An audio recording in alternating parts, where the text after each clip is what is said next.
Today we are painting some athletes. Given the contortionist combative nature of this figure, a Mystique color scheme would go perfectly. Some people weren't too keen on her appearance in the films, but me, on the other hand... Anyway, jumping right in, we've got our regular blue for the skin, followed by white for all of the clothing articles.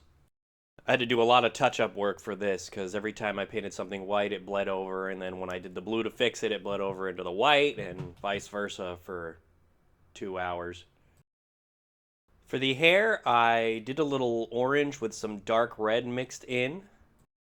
I went with a nice gold for the blades and the random runic curves that they had on the base. I finished up the figure by putting a touch of that dark red onto the 2 gems she had on her back and front. And I added a bunch of navy blue spots to the figure. These spots aren't incredibly obvious, but they do make the skin look a little bit better. For the second figure, the color scheme is going to be based off of... unironically 40 pounds of pussy and ass. She's just floating drumsticks with a smug single-fang grin. You know what? Don't worry about it. I started with a standard black, painting most of the body, leaving certain areas of the skin unpainted for colors down the line. I'm pretty sure I used straight orange this time for the hair, taking great care not to bleed it onto the skin. Using white and gray, I made a pale blue-green mixture for the rest of the skin. This gave the lines where the 2 colors meet a little more definition. I wanted to make the axe stone, but then I saw a rivet going through the back of it, and I realized that's not possible with stone.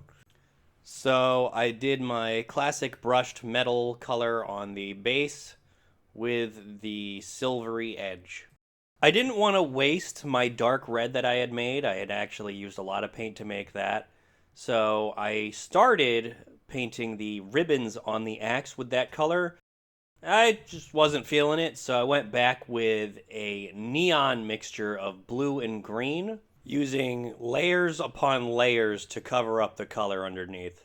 Using that same blue-green mixture, I painted some geometric lines along the elbows, ankles, and thighs, with the hope of making it shiny and cool under a black light. The handle of the axe was given a very dark brown. I didn't want to paint it black because I felt that would match the skin too much. After a few touch-ups, the figure's done. This came out pretty cool. I think I'm just going to start using more X-Men color schemes in the future. In hindsight, I probably should have painted her eyes, but, This one came out pretty cool, too. I'm a huge fan of her massive color contrast.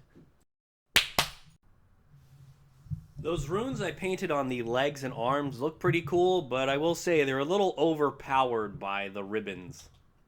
I probably could have painted her eyes, too, but good enough is good enough.